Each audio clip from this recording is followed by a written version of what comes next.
webinar series, the 7th one.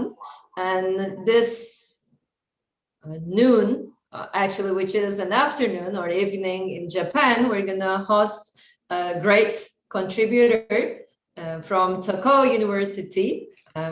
And the topic is going to be revival and renewal from the greatest East Japan earthquake. And you all know that we are very much interested in earthquakes.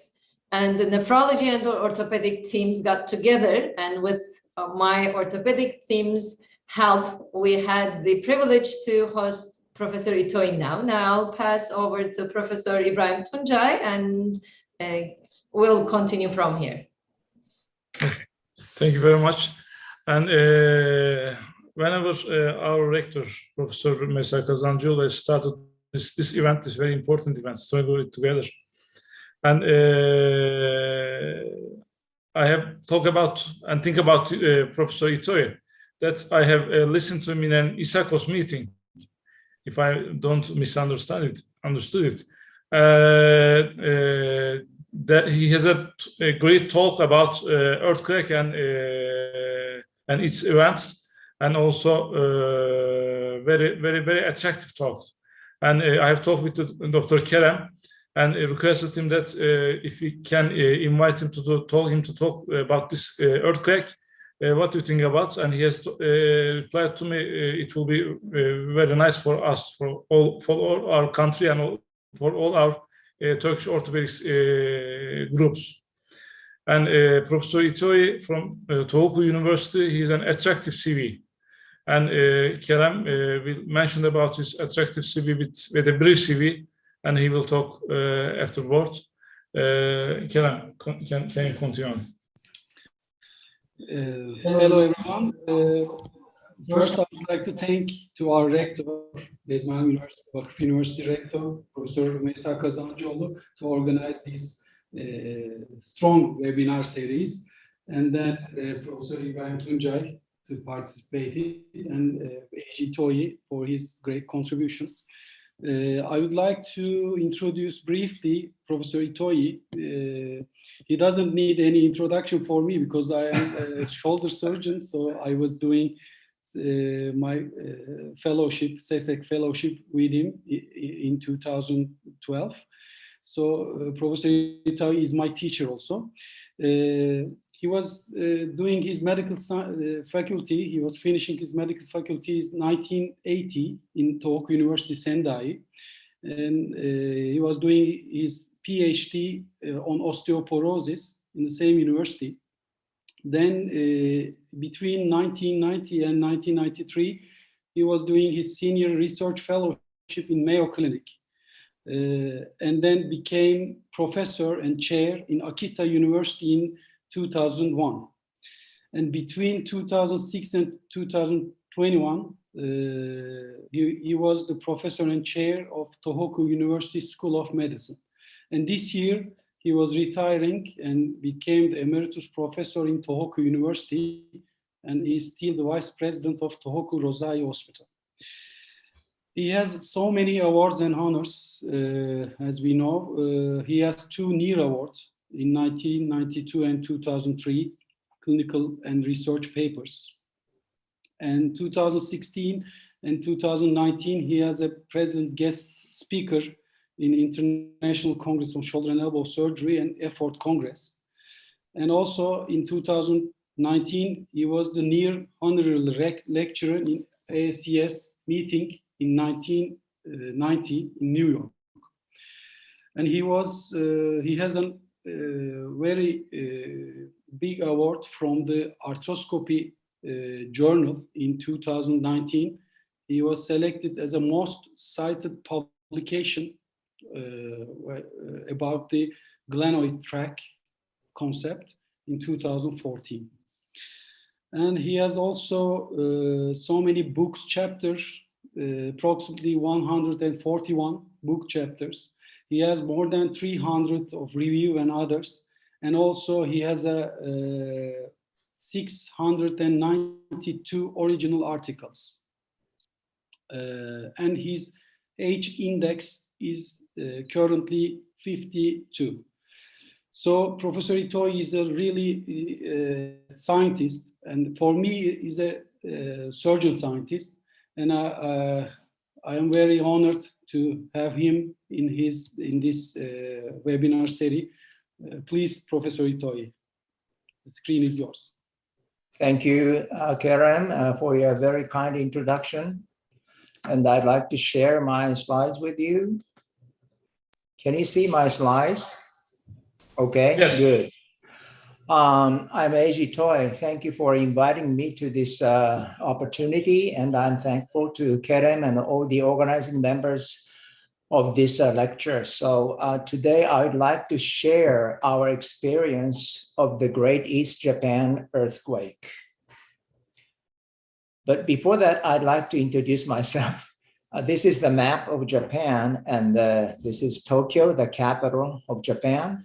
And Sendai, where I live, is located here, about 350 kilometers north of Tokyo. If you use a bullet train, it takes 1.5 hours. Sendai has the population of 1 million. And this is the Tohoku University where I used to work. I worked here as a chair and professor for 15 years, and I just retired this March. And Sendai is well known of its beautiful trees in the city, and sometimes it is called the city of trees. And in autumn, they are really beautiful. And in Christmas season, you can enjoy the illumination of the trees. And Matsushima is one of the 3 most scenic spots of Japan, and it's very close to Sendai. And also Zao Mountains, you can enjoy the crater lake and also the trees covered with snow rime called snow monsters. So you're always welcome to come to Sendai. Karen visited us 2013 as a traveling fellow of CSEC. And next year, there was a CSEC meeting in Istanbul, so I attended this meeting. In 2016, I was invited to the annual meeting of Turkish Shoulder and Elbow Society in Adana. And also 2018, I was invited to the Asian Pacific Orthopedic Association, which was held in Antalya. So I'm quite familiar with Turkey. Well, we had a huge earthquake on March 11, 2011, with the magnitude of 9.0, the strongest earthquake ever in our history. And the epicenter was just 130 kilometers east of Sendai City. Then came the tsunami, striking the coastal area extending 500 kilometers from north to south. Then we had Fukushima nuclear power plant accident. So it's called the triple disaster. The first disaster, earthquake. This video was recorded in a restaurant in Sendai Airport. The first wave, very big wave came. And then the second wave, even greater than the first one. Everything fell on the floor. Outside, the cars were shaking like this. And the cracks appeared here and there on the roads. It's really eerie. When this happened, I was in my office on the 11th floor of the conventional building. When an earthquake comes, the conventional building shakes like this, so the upper floors shake greater than the ground. As a result, this was what happened in our office. Everything fell on top of each other. Immediately after this earthquake, we went to the orthopedic ward, which was also on the 11th floor, but in the new hospital building. This building has the base isolated structure, which means that the building is separated from the ground. So when the earthquake comes, the dampers absorb 2/3 of the energy of the earthquake. So the building shakes only 1/3 of the ground. This was the nurse station in the orthopedic ward. I was surprised to see that nothing happened here. All the files are on the shelves and the pens were on the table. Nothing fell on the floor. But in our office, everything fell on the floor. Big difference. So we are very surprised to see this difference. And also we were convinced that this space isolated structure really works. After the disaster, our office building underwent renovation, but this building was already built on the ground. So it's impossible to separate the building from the ground. So instead, they cut all the columns at the first floor level and inserted dampers in between. The walls were separated and the stairs were separated. Everything separated between the first and the second floor. So when an earthquake comes, the first floor shakes with the ground, but the second floor and above shakes only 1/3 of the ground. That's amazing. This is the seismic hazard map of Europe. Unfortunately, Turkey has a very high hazard of earthquake.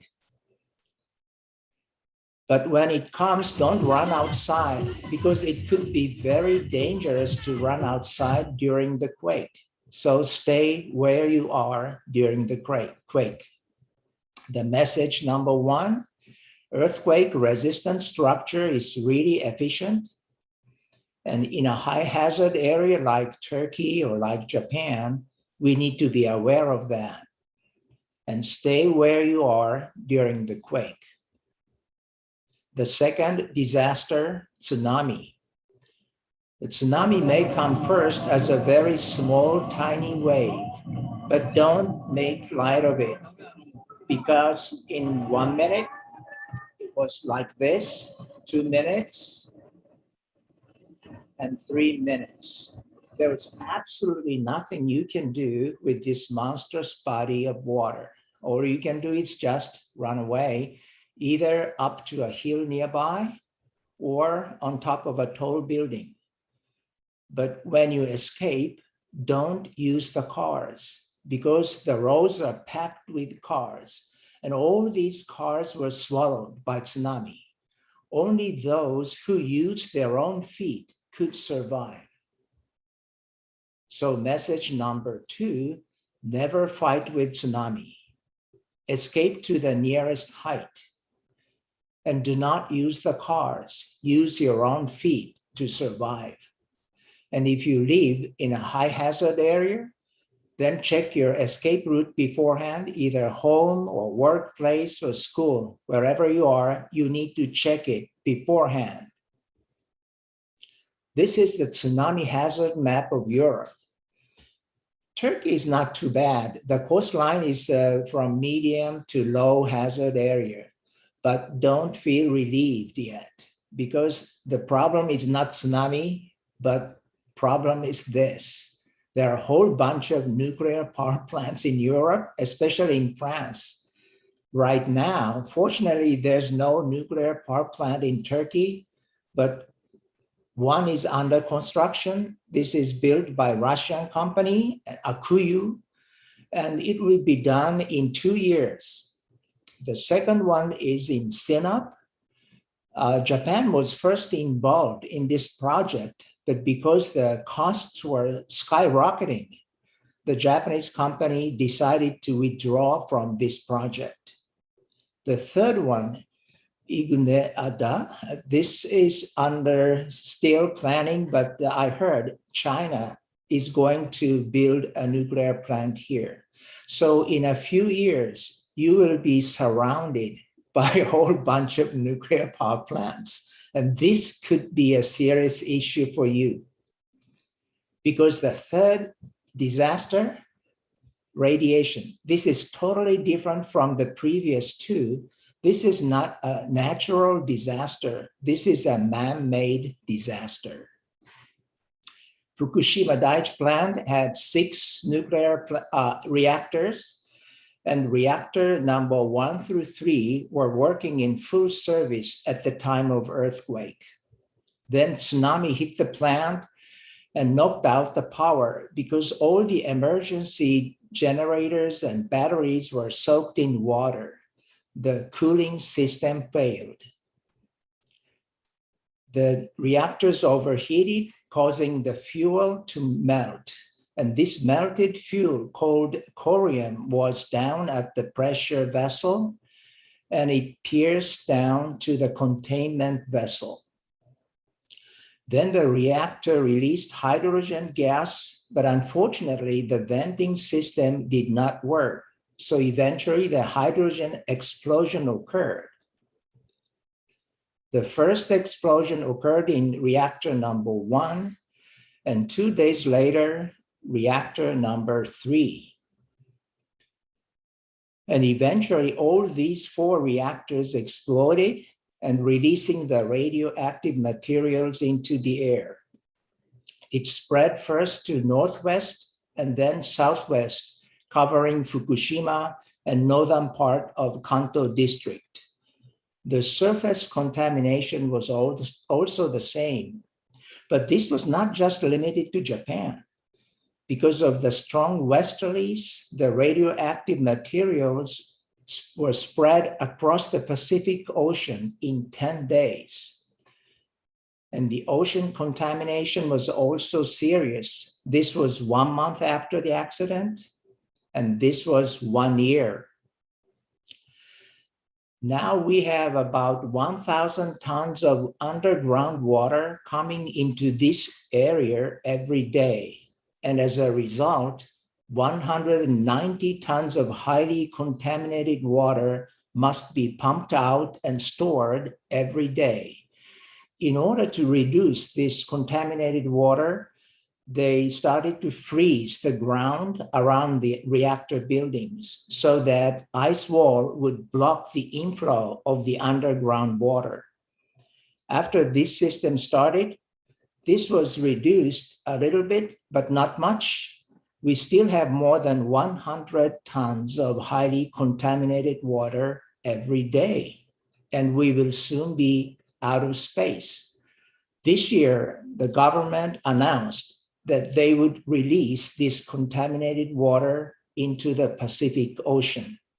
There's a strong criticism and a lot of concerns about their decision. In our history, we have 3 major nuclear disasters. 3 Mile, level 5, the melted fuel was 62 tons, and it took 14 years to complete the cleanup.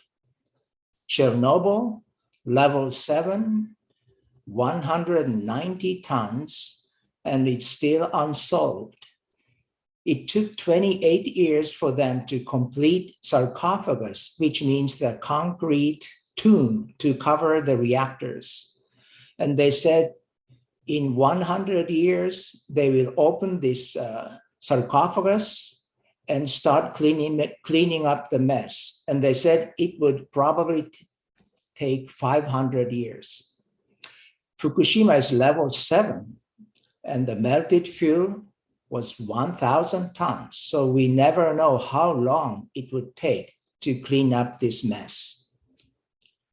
They inserted a camera into the reactor number 2 in 2017, and they found this large hole in the grating just beneath the pressure vessel. And in 2018, they put the camera down at the bottom of the containment vessel. And for the first time, they took the picture of the melted fuel debris.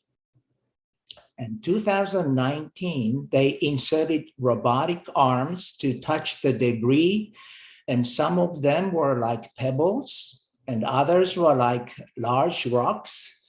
But the problem is the radiation level was 8 sieverts, which is beyond lethal dose. So we don't know how to take them out and how to store them safely. And our procedure is just stuck here. The problem of nuclear waste is that it remains radioactive for 10,000 to 100,000 years. And we don't know where to store them and how to store them safely and who takes responsibility. Because nobody can take responsibility for 100,000 years. So without taking responsibility, we are producing nuclear waste every day. It's a serious issue. Don't you think it's too irrelevant, too irresponsible to do that? After this disaster, Germany and all these countries declared no more nuclear energy. Message number 3, once an accident happens, it's totally out of control. And there's no answer to how bad the meltdown, how to remove it, where to store it, and who takes responsibility. So in terms of energy, there's no question which way we should go. Patient care. This is the number of triage patients in our hospital. The emergency doctors put the triage tag, and we orthopedic doctors took care of mainly the red and yellow patients. In addition, we have several affiliated hospitals along the coastline, and we need to send doctors to help them, and also we need to receive patients from them. This is the weekly schedule of all the doctors in our department, and we need to dispatch them in a most efficient way to help our affiliated hospitals. Our daily lives were really tough because of the severe shortage of daily necessities. We have to make a long line to purchase our food, sometimes 2 hours, and we can purchase only 10 items at a time. In my house, electricity was out for 3 days, water 2 weeks, and gas for 1 month. And we did not expect the lack of gasoline supply, but there was a huge fire in the oil refinery in our area. And there was breakdown on transportation network. So as a result, we suffered a severe lack of gasoline supply. And if you want to drive a car, you have to make a long, long line at the gas station. Sometimes you have to wait for 7 or 8 hours to purchase only 10 liters of gasoline. After this disaster, government established an emergency petroleum supply system. And this system seemed to work very well when we had a large earthquake in Kumamoto in 2016. We performed survey among our alumni members. We have about 500 members in our department, and these are the recommendations that we can offer. The base isolated structure is ideal for hospitals. And the food and water storage, we used to say 3 days enough, but that's not true. At least 4 days or 5 days would be desirable. And also not only for patients, but also for hospital workers, we need this storage. And it's very important to establish mutual support system among hospitals in and outside of your area. If the earthquake is huge, then all the hospitals in your area would be destroyed. So you need to make this system with the hospitals outside of your area as well. We received so many support from so many countries, so we are really thankful for that. And I would like to show some of the pictures. We are really grateful for your support. This is the Sendai Airport, which was swallowed by tsunami. And the officials said that it would take about 6 months to reopen this airport, but we couldn't wait long. We need this airport to deliver relief materials and personnel. This problem was solved by the Operation Tomodachi conducted by the United States Pacific Command. They dispatched the aircraft carrier Ronald Reagan off the coast of Sendai, and they carried heavy machines to Sendai Airport to clean up the runway. So it was really amazing that the first aircraft landed at Sendai Airport only 5 days after the earthquake. Recovery process. The roads were damaged here and there, but this was relatively quickly repaired. And this was reported overseas as a surprise. And Kerem said, well, in Turkey, it would take about 6 months, but don't worry, in Brazil, they said it would never be repaired. This is Minami-Sanrik City, beautiful city, and we have our affiliated hospital here, but this city was totally destroyed by tsunami. 10 years have passed, and they finished elevating the ground level, and they started to build houses and restaurants and shops. But some people come back, but some people left this area because they are afraid of the same tsunami, and some people would not like to come back here, or they started their new lives somewhere else.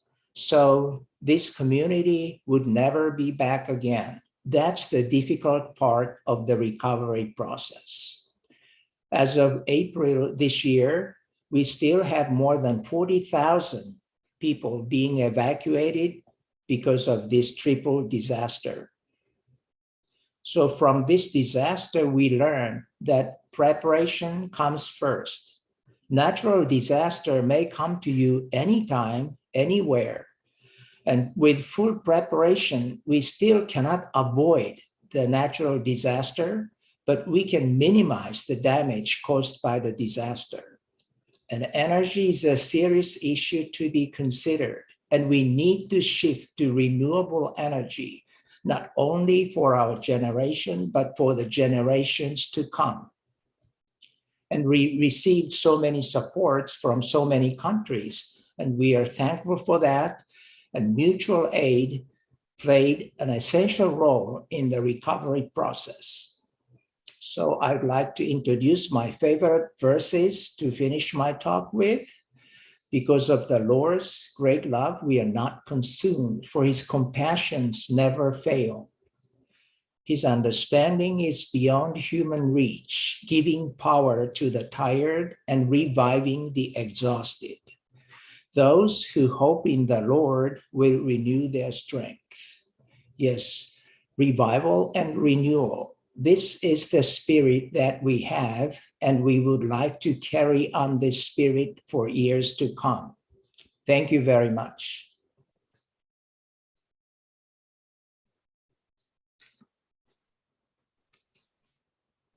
Thank you, Professor Itoi. Great talk, great inspiration. And of course, just seeing all those pictures reminds us the Marmara earthquake that we have been through and the other earthquakes that we have encountered as well. So let me take a couple of minutes to look into the chat.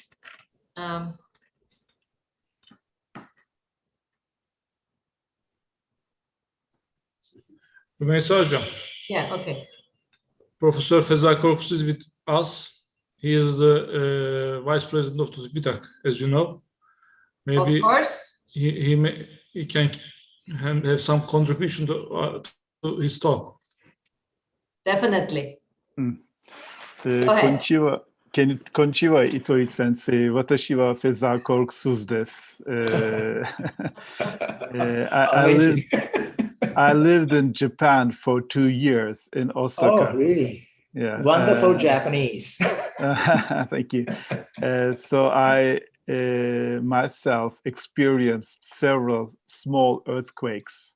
Mm-hmm. And the problem is severe. And after the Kobe earthquake, I had the chance to go to that city. And as Professor Itoi mentioned, after a disaster, the city hardly can recover. So in this part of the world, experiencing so many earthquakes is very important. As TÜBİTAK, we recently announced at the beginning of this year a special call for preventing earthquake by research. So we think this is the priority of this country, and it's for sure that the healthcare system plus the infrastructure should be adjusted accordingly. So I thank you very much. Hontoni arigatou gozaimasu, Itoi sensei. You are very welcome. It was a very great talk. And Thank you.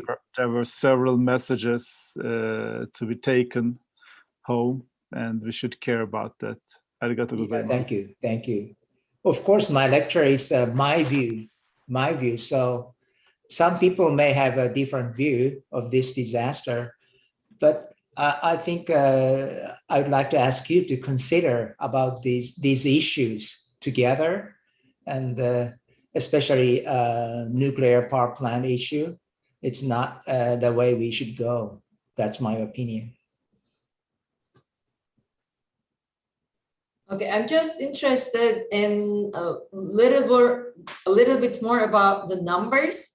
You just showed us how you worked right after the earthquake, and the numbers crept up, and you showed us whom you have taken care of, and any numbers, any crush injuries. I'm interested in the crush injury patients and what we have experienced from the previous disasters. It's when you look into a building after the collapse, like 80% of them actually die at the first,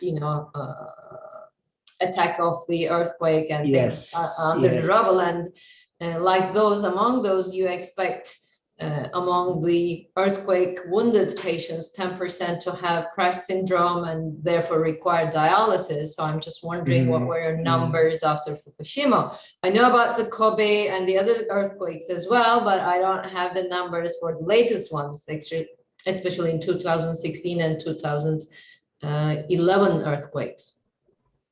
That's a good point. I think the patient are quite different according to the time, what time of the day the earthquake occurred. In Kobe, that was early morning, 5 a.m., and all the people are in bed. So everything fell on them, and there are a lot of crash syndrome.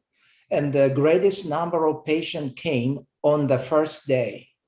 However, in East Japan earthquake, that happened on Friday afternoon, 2:45. So everybody was on the road or outside or working. Nobody's sleeping at home. So, and the interesting thing is 93% of the casualties are created by tsunami, not earthquake or not something fell on them. So tsunami, if you are involved in tsunami, you're out. If you run away from tsunami, you're safe. So there's a clear zone between death and life. So there's very little patient just in between, got injured, something like that. And the highest number of patients was on the third day of disaster. This was all the same in other hospitals as well. So I think it depends on what time of the day the earthquake occurs and which area it occurred. Thank you. And on top of that, we could just also add that it depends on the season when you have the earthquake, actually, when you're thinking about the evacuation process and taking the rubble out and things like that. So that's also another factor. Now, another logistic question that I had in mind, you were showing us the disruption of the roads or the transfer areas and the logistics, like you were talking about the petroleum and the supply, and you didn't have any electricity for 3 days. But what about the maintenance at the hospitals? what kind of preparedness do you have in Japan, rather not just, separating the base and the third floor and the second floor, but in terms of the supply chains and thinking about your patients in the ICUs or requiring dialysis or clinic treatment, anything, any suggestion that you would give to us? Well, regarding the electricity, all the hospitals have their own generators, and they can, provide for 3 days, no problem. But for the major hospital, like a university hospital, the electric company supply the electricity for the most top priority. So next day we received electricity from the company. So the major hospitals are okay. And these days, the condominium, they also have their generators and water supply and stuff, because we have so many earthquakes. And so I think this preparation will help us to survive even after this kind of a big earthquake. But in my area, when I was a medical student, we had a huge earthquake, and the brick walls fell, and a lot of people were killed. Now there's no brick wall. So we learn at least one thing from one disaster. So we are getting smarter, I think.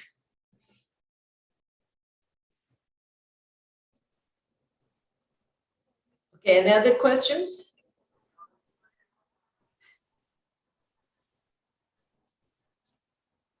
I have one question, Professor Itoi. Yes. When I was fellow with you at Sendai in 2030, you showed me a lot of videos and pictures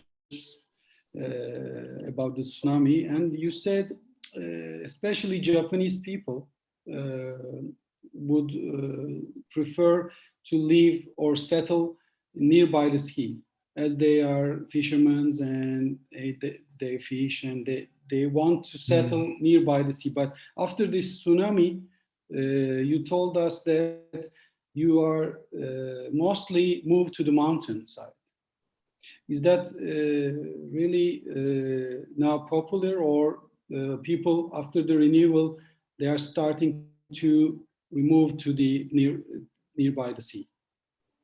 Well, after this disaster, the community was split into mainly three groups. One is, we would like to go back as soon as cleanup procedure is done. They would like to come back to live there. That's one group. The second group is, we would like to wait until the ground elevation is completed, so it's much safer. The third group, we wouldn't like to live here anymore. I'm going to go to the mountainside or something. So the same community, they are all fishermen, for example, but they are split into three groups, and they would never be back again. So that's a very difficult part of the recovery, I think.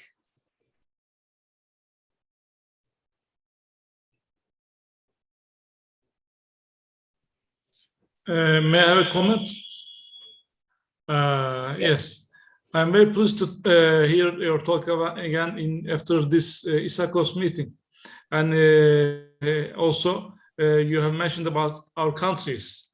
Mm-hmm. I am very pleased, but I'm a little bit sorry because that the preparation of this kind of disasters of our country, if possible, I would be too happy that our bureaucrats and politicians to hear your talk, if possible. Oh, okay. And I am very pleased to see and hear. My pleasure. Thank you very much, Professor Itoi. If I have a chance to talk to the politicians of your country, I'm more than happy to do that. Karen, please give me a chance.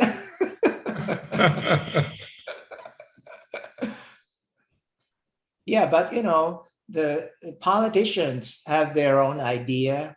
And of course, they need to balance things, that's what I know. But at least I would like them to know what happened in Japan and what is the problem right now. They decided to release the contaminated water into the Pacific Ocean. it's a very big problem. So, once accident happens, something like this would follow. So that's a warning for us. And from this warning, I want your government to understand, what should be done and what should be avoided. So, but, at least I'm very happy to have a chance to talk to you guys today. And please think about this. Okay.